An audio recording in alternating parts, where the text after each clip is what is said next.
రాష్ట్రంలో ఎడతెరిపి లేకుండా కురుస్తున్న భారీ వర్షానికి సంగారెడ్డి జిల్లా పటాన్చెరు పరిధిలోని పోచారం, ముత్తంగి వెళ్తున్న నక్కవాగు మరియు పటాన్చెరు, పాటి, గన్పూర్ గ్రామాలకు వెళ్తున్న వాగులు పొంగిపొర్లుతుండటంతో వాహనదారులు తీవ్ర ఇబ్బందులు ఎదుర్కొంటున్నారు.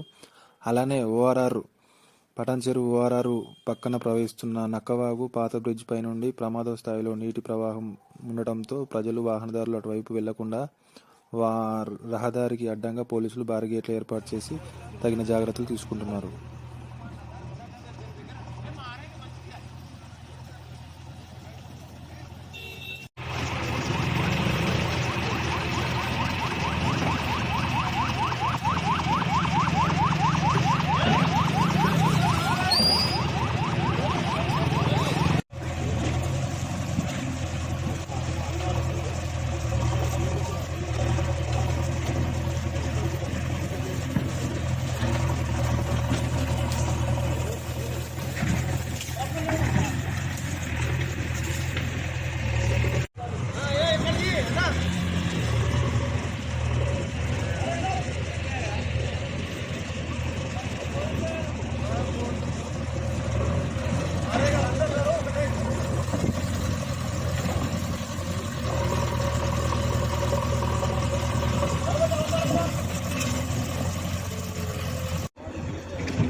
జాగ్రత్త